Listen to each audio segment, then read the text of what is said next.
자, 여러분, 오늘은 하나님께 쓰임을 받으려면 광야를 거쳐야 됩니다 라는 제목으로 함께 말씀을 나누려고 합니다. 여러분, 예수님께서 나이가 예수님이 어렸을 때부터 사역을 하신 게 아니잖아요. 예수님이 이제 공식적인 어떤 이 사역, 본격적인 사역을 시작하면서 그걸 우리가 흔히 말해서 공생애라고 얘기하는데, 예수님이 이 공생애를 시작하시면서 가장 먼저 하셨던 절차가 있었어요. 그것은 바로 오늘 우리가 말씀에서 보는 세례였어요. 이 자리에도 세례 받은 친구들이 있을 텐데, 어떤 친구들은 침례라고 그래서 물에 푹 들어갔다 나오는 것도 있어요. 저는 침례를 받았어요. 그래서 우리나라에 있는 교단들이 물을 살짝 묻혀주는 세례를 하는 교단도 있고, 물에 들어갔다가 나오는 침례, 이것을 하는 교단들도 있어요. 어떤 것도 상관없어요. 자, 예수님은 이제 요한에게 세례를 받으셨어요. 자, 근데 사실 예수님은 세례를 받을 필요가 없는 분이었어요. 왜냐하면 여러분, 세례라는 것은 내가 죄인인데 내가 이제는 이 세례라는 예식을 통해서 이제 완전한 죄 사함을 받는 것입니다. 이제 죄가 깨끗해지는 것입니다. 이제 그런 의미로 받는 게 세례였는데, 이 예수님은 여러분 죄 없으신 분이었거든요. 예수님은 인간의 몸으로 이 땅에 오셨지만 예수님은 죄가 없는 분이셨어요. 그럼에도 불구하고 예수님은 이제 세례를 받으셨어요. 그 이유는 여러분, 이것이 일종의 통과 의례와도 같았던 거예요. 이제 본격적으로 하나님의 말씀을 전하는 사역을 펼쳐나갈 텐데, 예수님이 이제 공식적으로 내가 이제 이 사역을 펼쳐나갑니다 라는 그 시작으로 이제 이 세례를 받으셨던 거예요. 그리고 예수님이 물에 푹 잠겼다가 딱 밖으로 올라오셨을 때 어떤 일이 일어났다고 성경에 얘기하냐면, 하늘의 음성, 하나님께서 예수님을 축복해 주셨대요. 너는 내 사랑하는 아들이라, 내가 너를 기뻐하노라. 하나님이 공식적으로 이 예수님이 이제 하나님의 아들이라는 것을 증언해 주는 그런 장면이었어요. 얼마나 영광스럽고 위대한 장면이었겠어요. 자, 이제 예수님이 세례를 받았으니까 예수님은 이제 밖으로 나가서 본격적으로 막 하나님의 말씀을 전하는 그런 사역을 펼쳤을 것 같죠, 여러분? 전혀 그렇지 않았어요. 자, 예수님이 이렇게 하나님으로부터 너는 내 사랑하는 아들이야, 내가 너를 기뻐한다라는 공식적인 이런 인정을 받았는데, 다음 장면이 어떻게 펼쳐지냐면 성령께서 예수님을 사역의 현장, 말씀의 현장이 아니라 어디로 이끄셨다고요? 광야로 이끌었다. 성경은 이렇게 증언해요. 그리고 여러분, 광야에서 그냥 한두 시간, 와, 광야가 이런 곳이구나 이렇게 보는 정도가 아니라 며칠을 머물게 하셨다고요? 40일을 머물게 하셨대요. 그럼 그 40일이 안락한 펜션에서 따뜻한 목욕하고 뭐 이렇게 지낸 그런 것도 아니었어요. 결코 평안한 자리, 편안한 자리가 아니었다고요. 거기에는 사탄의 유혹과 그리고 사탄의 시험, 그리고 심지어는 생명을 위협하는 그런 들짐승들도 있었다. 성경은 그렇게 얘기해요. 여러분, 여기서 한 가지 의문점이 들지 않으세요? 하나님, 예수님 그렇게 아들이라고 그러고 사랑한다고 그랬는데, 그렇게 내가 너를 기뻐한다고 그랬는데 어디로 보냈다고요? 예수님을 광야로 보냈어요. 도대체 하나님은 내가 너를 사랑한다 했는데 왜 그런 고난의 자리, 고통의 자리, 아무것도 없는 광야의 자리로 예수님을 보내셨을까? 여러분은 어떻게 생각하시나요? 하나님 되게 고약하신 분인가? 사랑한다 그러고 힘든 대로 보내고. 왜 그랬을까요? 사실 몰라요. 하나님의 마음은 우리가 모르는데, 이제 저는 그렇게 생각을 했어요. 앞으로 여러분, 예수님이 밟아가는 그 하나님의 사역의 현장, 말씀을 전하고 복음을 전하고 사람들을 고치고 하는 그 사역의 현장이 여러분 나중에 보면 결코 만만치 않습니다. 막 사람들이 예수님만 오면 예수님 오셨어요 막 환영해주고 말씀하면 막 다 아멘 아멘 하고 그럴 것 같죠? 여러분, 예수님의 이 복음서의 여정을 보면 고난의 연속입니다.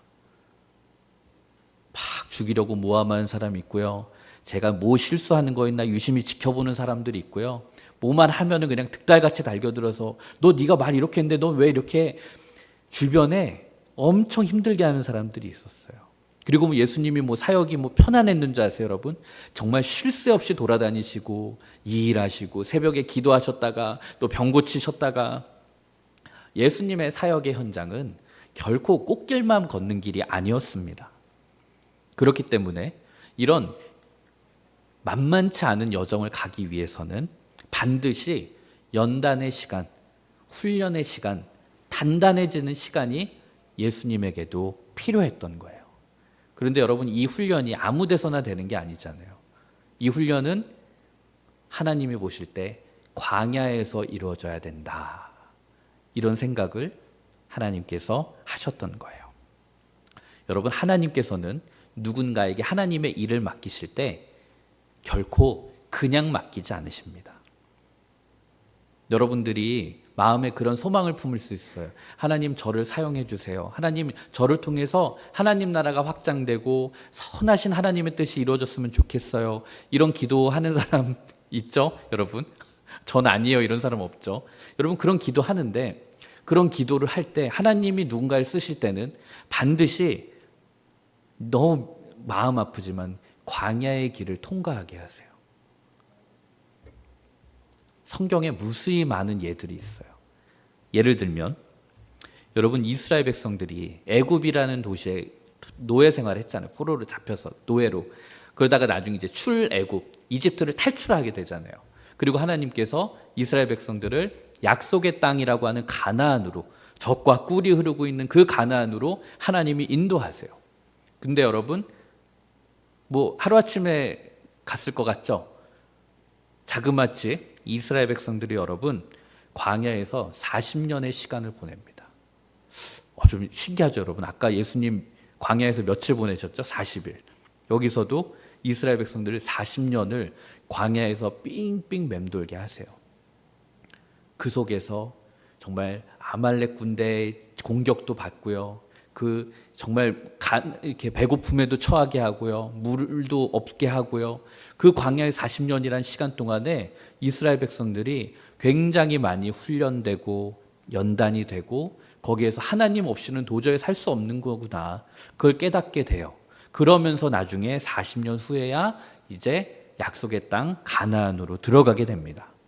이스라엘 백성들은 만약에 광야라는 곳에서 하나님의 말씀에 순종하고 하나님의 능력을 보고 하나님을 의지하고 하나님 말씀을 안 들었을 때는 어떤 일이 생기고 이 과정을 겪지 않았다면 이스라엘 백성들은 결코 가나안에 들어가서 몇 년 버티지 못하고 그냥 무너져 버렸을 거예요.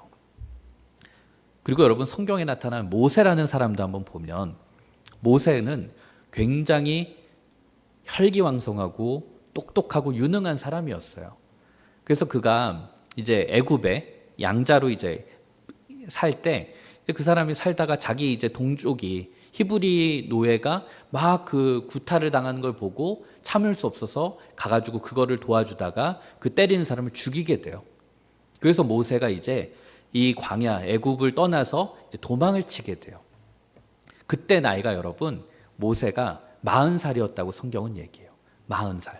40살에 그렇게 도망쳐 나온 거예요. 근데 여러분, 나중에 애굽이 이 모세가 이집트 사람, 여기 애굽에서 출애굽 시킬 때 부름받은 나이가 몇 살인 줄 아세요, 여러분? 80세였어요. 여러분, 모세도 하나님께 떨기나무의 앞에서 부름받게 될 때까지 40년이라는 시간 동안 광야에서 무명으로 그저 양떼를 치고 그냥 사람들에게 알려지지 않은 그런 사람으로 광야의 시간을 거쳤어요. 그리고 여러분, 다윗 왕도 마찬가지였어요. 다윗 왕이 나중에 이제 사울 왕 이후로 이제 왕이 되는데 사울 왕이 도저히 하나님 보시기에 합당하지 않은 거예요. 그래서 이제 하나님이 이 다윗 왕을 이제 다음 왕으로 세워요. 그리고 기름을 부은단 말이에요. 기름 붓는 예식을 통해서 이 사람이 왕이 될 것이다라고 하는데, 여러분, 기름 붓고 다윗이 여러분 바로 왕이 된 것이 아니었습니다. 다윗이 그렇게 기름 붓고 나서부터 어떤 일이 생기냐면 사울 왕이 가만히 있었겠어요, 여러분? 사울이 가만히 있질 않아요. 그래서 왕의 군사들, 자기가 가지고 있는 최정의 병력들을 동원해서 야, 다윗 저 자식 죽여. 이러고 나서 다윗을 암살하려고 모든 병력을 총동원해요. 그 다윗이 어떻게 하겠어요? 이제 다윗은 그때부터 도망 다니기 시작해요.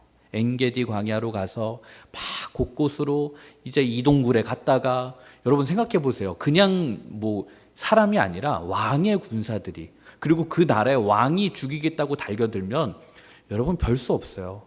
그러니까 다윗이 그 광야에서 분명히 하나님이 나를 왕으로 세워주신다고 하셨는데 바로 왕에 세워지질 않고 계속 광야를 도망 다니는 거예요. 이 동굴 갔다 저 동굴 갔다가 막 피하고. 그 시간을 거쳐서 나중에 다윗이 여러분 왕위에 오르게 돼요. 학자들은 그 얘기를 해요. 다윗이 통치를 잘한 것도 있지만 정말 어마어마한 전략가였고 싸우면 지는 일이 없는 그런 장군이었다는 거예요. 그래서 우리들 다비드상 뭐 이런 거 얘기하잖아요. 그 다윗은 왕이기도 했지만 탁월한 전략가였고 모든 전투를 승리로 이끄는 사람이었는데, 학자들이 그런 얘기를 해요. 다윗이 그 당시에 그렇게 탁월한 장수가 장군이 될 수 있었던 이유는 그 광야의 시간 속에서 정말 곳곳에 이 피해 다니고 숨어 다니면서 그 이스라엘 엔게디 광야를 다 돌아다니면서 당시의 모든 지형과 지물을 다 파악할 수 있었다는 거예요. 왜냐하면은 그때는 지금처럼 뭐 레이더가 있고 지도가 잘 있는 게 아니었잖아요. 근데 다윗이 그런 도망 다니는 과정 속에서 그 광야와 그 평야에 있는 거기에 지형과 지물들을 완벽하게 습득했기 때문에 나중에 왕이 됐을 때 모든 전쟁과 전투에서 그것을 승리로 이끄는 역량을 갖출 수 있었다. 이렇게 얘기합니다. 신약에 들어오면 또 있어요. 신약에서 가장 위대한 사도라고 할 수 있는 여러분, 사도 바울이 있죠. 사도 바울은 원래 예수 믿는 사람을 핍박하는 사람이었어요. 맨날 그 사람의 일은 예수 믿는 사람, 예수님을 따르는 사람들을 죽이는 일이었는데, 이 사람이 다메섹 도상, 다메섹으로 가는 그 길 위에서 빛으로 오신 예수님을 만나게 되죠. 그러면서 눈이 확 멀었다가 이제 나중에 이 사람이 회심을 하죠. 너가 그렇게 핍박하는 사람들, 내가 사랑하는 내 자녀들이다. 내 사람들의 예수님의 말씀으로 이제 사도 바울이 회심을 한단 말이에요.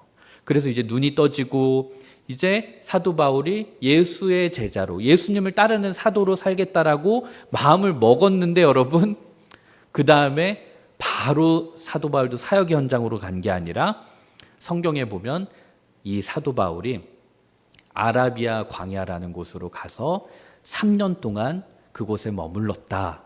이런 표현이 나와요. 그 3년 동안 사도 바울이 여러분 뭐 했을까요? 이때 사도 바울은 하나님과 친밀한 교제, 아무것도 없는 그곳에서 하나님께만 집중할 수밖에 없는 기도와 말씀으로 그 시간을 보낸 후에야 사도 바울이 이제 사역의 현장으로 나와서 하나님의 말씀을 유럽 전역으로 전하는 그런 사도가 되었다는 거예요. 자, 많은 사람들이 있지만 이 정도로만 제가 꼽아왔어요. 자, 그럼 이제 오늘 우리로 한번 돌아볼게요. 자, 그러면 우리는 어떨까요? 여러분들 하나님이 이제 쓰실 거예요. 저는 하나님이 이 자리에 있는 여러분들을 쓰실 거라고 믿습니다. 자, 그렇다면 하나님이 나를 쓰시는 건 좋은데, 그럼 하나님이 여러분을 쓰시기 전에 여러분을 어디로 이끄실까요? 네, 슬프지만 분명히 하나님은 여러분을 광야로 이끄실 거예요. 너무 힘들고 눈물 나고 자존심 상하기도 하고, 이렇게 내 인생이 끝나는 것은 아닌가? 도저히 길이 보이지 않고, 정말 어떤 사람은 그 광야의 시간을 통해서 인생을 포기하고 싶다. 심지어 그런 순간까지 가는 사람들도 있을 거예요. 그런데 여러분, 하나님은 그런 극심한 자리로 우리를 몰아넣으실 때가 있다는 거예요. 광야로 우리의 인생을 밀어넣으실 때가 있어요. 왜냐하면 우리가 정말 성령의 사람, 하나님의 사람으로 빚어가기 위해서는 여러분이 광야만큼 좋은 곳이 없기 때문에 그래요. 우리는 광야에서만 비로소 단단해질 수 있다는 거예요. 그렇지 않나요? 편안하고 안락하고 내가 모든 걸 다 할 수 있는 그런 자리에서는 여러분 우리의 신앙도 그렇고 우리의 어떤 개인적인 자질도 성품도 빚어지지 않습니다. 그러나 힘들고 내가 정말 고통스럽고 극복하기 어려운 상황 속에서 내가 그것을 하나님만 바라보면서 걸어갈 때 그때 우리 안에는 내공이라는 것이 생기는 거예요. 이 내공이라고 하는 것은 무협지에만 나오는 것이 아닙니다. 여러분 이 내공은 편안하고 안락한 곳에서는 절대 얻을 수 없는 거예요. 오늘 예수님이 보내진 그 현장을 한번 보세요. 사탄의 유혹이 있어요. 끊임없이 너가 하나님보다 위대해질 수 있어. 내가 너에게 이 모든 물질을 다 줄 수 있어. 그런 사탄의 유혹과 그리고 거기에는 들짐승의 위협. 들짐승은 우리가 말하는 뭐 그런 짐승들일 수도 있고 어떤 악의 세력, 악의 하수인을 얘기하는 걸 수도 있어요. 육신의 위협, 영적인 위협들도 있을 거예요. 그래서 마치 예수님도 마찬가지였을 거예요. 그 광야라는 곳이 마치 지옥처럼 느껴질 수도 있었겠죠. 그런데 우리가 우리 인생 속에 광야에 맞닥뜨리면 우린 정신 차리기가 힘들다는 거예요. 너무 힘들어서. 그러다 보면 우리가 그 순간에 놓치는 게 있어요. 그건 뭔가 하면 그 광야라는 곳이 나를 골탕 먹이려고 나를 죽이려고 주어진 순간이 아니라 하나님께서 우리를 새롭게 빚어가시는 그런 훈련의 장소라는 것을 우리들이 자주 잊게 된다는 거예요. 오늘 말씀 준비하면서 그냥 다른 생각보다 예전에 제가 토기장이 하나님의 사랑이라는 설교를 할 때 거기서 이제 준비할 때 늘 나누는 우화가 있어요. 토기장이의 우화인데 여러분이 한번 그냥 이 이야기를 상상하면서 들었으면 좋겠어요. 어느 날 한 흑이, 여러분 토기가 되기 전에 한 흑이 그냥 자기의 고향 땅에서 편안하게 잘 지내고 있었대요. 그런데 갑자기 어느 날 어떤 한 남자가 다가와서 토기장이라고 하는 사람이 와서 삽을 들고 흙을 퍽 퍼가지고 이 흙을 낯선 곳으로 아주 이상한 곳으로 처음 보는 곳으로 데리고 갔어요. 이 진흙은 너무 당황한 거죠. 아니 여긴 어디지? 나는 이 자연에서 이 친구들이랑 함께 지내고 있었는데 여긴 어디지? 두려웠어요. 당황했어요. 잘 지냈는데 어느 날 갑자기 나도 모르는 곳에 던져졌으니 얼마나 두려웠겠어요. 그런데 가만히 있는데 갑자기 토기장이가 이 진흙을 들더니 물에 푹 담가버렸어요. 한참 이 진흙에게 물을 먹이는 거예요. 막 숨을 못 쉬겠어요. 물이 들어오고. 그러다가 갑자기 이 진흙을 끄집어냈어요. 그 끄집어내더니 이번에는 갑자기 이 토기장이가 이 진흙을 마구 발로 짓밟기 시작하는 거였어요. 그 진흙 안에 있는 공기를 다 빼내기 위해서 이 토기장이는 이 진흙을 오랫동안 질근질근 발로 밟아요. 이때 진흙은 마음이 어땠을까요? 막 소리가 지르는 거예요. 힘들고 괴롭고 아프다고 그만 좀 밟으라고. 왜 이렇게 저를 아프게 하냐고. 왜 이렇게 저를 힘들게 하냐고. 왜 나를 이렇게 짓밟느냐고. 너무 아파서 이제 견디기 힘든 바로 그때 갑자기 토기장이가 이 진흙을 밟는 것을 멈췄어요. 그제야 이 진흙이 안도의 한숨을 내쉬기 시작합니다. 이제 다 끝났구나. 그렇게 안도의 한숨을 쉬고 있는 바로 그때 갑자기 여러분 이 토기장이가 이 진흙을 들어다가 회전용 농로라고 그러죠. 물레 위에 올려놓고 이젠 이 진흙을 돌리기 시작하는 거예요. 처음에 이 진흙은 좋았어요. 살살 돌리니까 와 재밌네, 좋다. 그런데 점점 이 물레가 빨리 돌아가기 시작하는 거예요. 이 물레의 속도가 빨라지면 빨라질수록 점점 이 진흙은 어지럽기 시작했어요. 토할 것 같은 거예요. 다시 또 이 토기는 막 소리를 지릅니다. 제발 좀 그만 돌려달라고. 너무 어지럽고 너무 힘들다고. 머리가 아파서 이제 견딜 수가 없다고. 그런데 토기장이가 이 진흙을 돌리다가 갑자기 멈추기 시작했어요. 근데 그 순간 이 진흙이 자신의 모습을 보니까 너무 깜짝 놀랐어요. 자신의 모습이 아무런 형태도 없었던 그런 진흙덩이에 불과했는데 이제는 아름다운 토기의 모습으로 변해 있었기 때문에 그래요. 그러자 이 진흙이 속으로 기뻐해요. 야, 내가 이렇게 멋있는 모양의 토기가 되다니.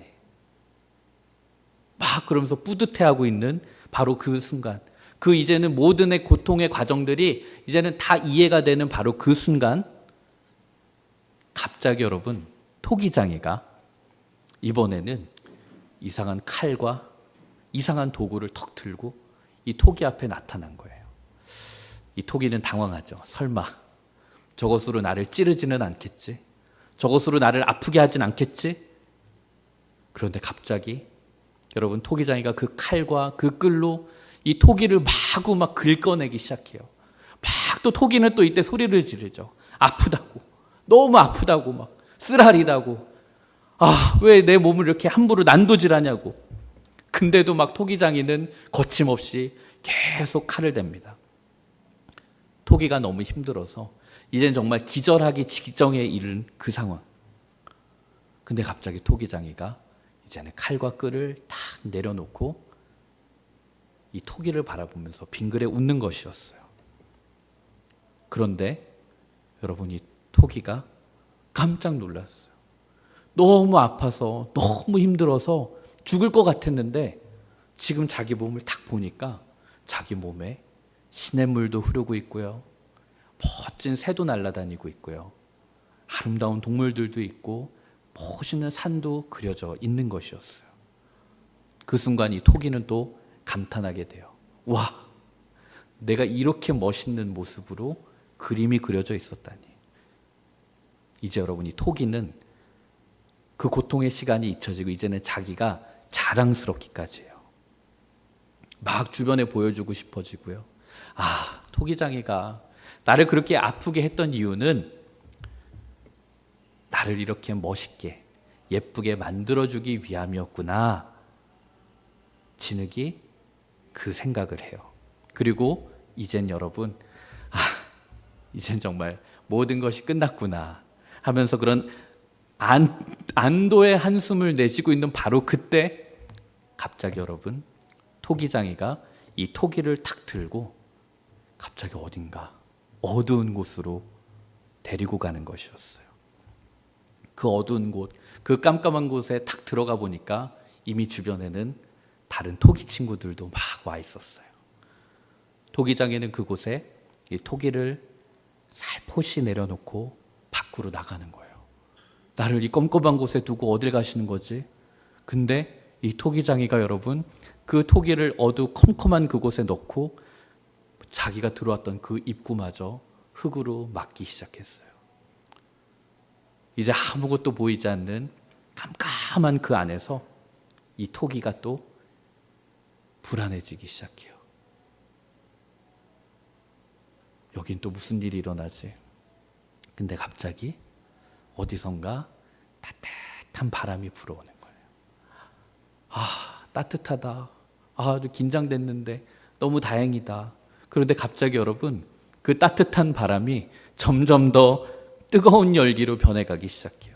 이제 토기는 또 힘들어서 비명을 질러요. 너무 뜨겁다고, 너무 힘들다고. 그 열기는 점점 더 뜨거워져서 토기장이의 비명에는 아랑곳하지 않고 100도를 훌쩍 넘어가요. 토기는 막 소리를 지르죠. 이제는 터져 죽을 것 같다고 비명을 지릅니다. 뜨거워서 견딜 수가 없다고. 그런데도 그 불길은 더욱더 맹렬하게 이 토기를 달구기 시작해요. 막 옆에를 보니까 그 뜨거운 열기를 견디다가 결국 견디지 못한 다른 토기 친구들은 막 터져나가기 시작해요. 토기는 너무 거기가 뜨겁고 힘들어서 막 소리 지르지도 못하고 있는 바로 그때 갑자기 그 뜨거웠던 열기가 서서히 내려가고 있는 느낌이 들기 시작해요. 그리고 마침내 그 안에 뜨거웠던 열기가 다 식어지고 어디선가 갑자기 투두둑 하면서 한 줄기의 빛이 새어 들어오기 시작합니다. 그러면서 거기로 토기장이가 들어오는 것이었어요. 그리고 마침내 그 토기장이는 그 토기를 조심스럽게 집어들고는 밖으로 나가요. 그리고 토기는 그 순간에 마침내 환한 빛 가운데에서 자기가 아름다운 토기로, 완벽한 토기로 변해 있는 모습을 보고 환희에 차게 된다. 여러분, 그런 토기장이 우화였어요. 여러분, 이 과정은 정말 하나님께서, 토기장이 되시는 하나님께서 저와 여러분을 빚어가는 과정을 사실은 이 토기장의 우화라는 과정 속에서 표현해낸 거예요. 자, 여기서 우리들이 잊지 말아야 될 것 세 가지가 있어요, 여러분. 자, 첫 번째는 여러분, 연단의 과정을 거쳐야만 온전한 그릇이 된다는 거예요. 그렇죠? 그냥 만들어진 진흙은 그냥 떨어뜨리면 녹거나 깨지거나 약해요. 그러나 이 모든 연단의 과정을 거친 그릇이야말로 단단하고 아름다운 완벽한 그릇이 될 수 있어요. 그리고 또 한 가지는 여러분, 우리에게 소망이 되는 건 그거예요. 이 모든 연단의 과정 속에서 여러분, 토기장이는 늘 토기와 함께하고 있다는 거예요. 너무 힘들고 고통스러운 과정인데 그 토기장이가 뜨거운 그 불길 속에서도 밖에서 사실은 그 온도를 조절해주고 있으면서 그 토기가 터지지 않도록, 깨지지 않도록 곁에 있는 거예요. 그리고 세 번째는 여러분, 토기가 완벽한 토기가 되려면 토기장이 손길에 순종해야 된다는 거예요. 만약에 토기가 그 뜨거운 열기가 너무 견디기 힘들어서 밖으로 확 나가버리잖아요. 그럼 여러분, 이 실내의 온도와 실외부의 온도 차이가 너무 커서 그 순간 깨져버리고 말아요. 그렇기 때문에 토기가 완벽한 모습으로 빚어지기 위해서는 토기장이에게 순종하는 과정이 필요합니다. 여러분, 오늘 말씀을 마치면서 여러분들에게도 한번 묻고 싶어요. 여러분들에게도 혹시 전혀 내가 예상하지 못했던, 생각지도 못했던 인생의 시련, 어려움 같은 것이 있나요? 제가 여러분들의 삶을 잘 모르고 여러분들이 어떻게 지내는지 저는 잘 몰라요. 그러나 지금 그런 인생에 견디기 힘든 순간을 지나가고 있는 사람들도 있을 거고 또 앞으로도 그 길을 걸어갈 사람이 있을 겁니다. 여러분, 그 시간이야말로, 사실은 그 광야 같은 인생을 걸어가고 있는 그 시간이야말로 사실은 하나님이 여러분을 훈련시키고자 하는, 빚어가고 계신 그런 하나님의 손길이라는 것을 믿을 수 있었으면 좋겠습니다. 하나님께서 여러분을 조금 더 높은, 한 차원 더 높은 차원으로 끌어올리기 위한, 여러분의 레벨을 업그레이드 시키기 위한 그런 과정이 이제는 시작된 거라는 거예요. 그러므로 여러분들 인생 가운데 내 인생이 광야로 진입했구나, 내 인생이 정말 아무것도 의지할 것 없고 정말 어떻게 가야 될지 모르는 순간이 왔구나, 그런 상황이 왔을 때 여러분, 그 광야의 인생길을 결코 회피하지 않았으면 좋겠습니다. 오히려 그 과정을 여러분들이 피하지 않고 버티고 견디면서 하나님만을 바라보면서 그 길을 걸어갈 때 하나님은 여러분들을 모세와 다윗과 사도 바울과 같은 그런 위대한 사람으로 우뚝 세워주실 줄 믿습니다.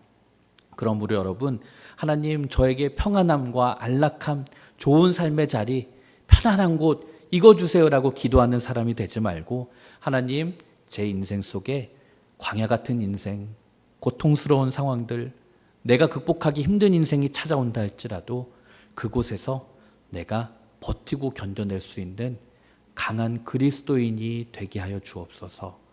우리들이 그렇게 기도하는 그리스도인이 되었으면 좋겠습니다.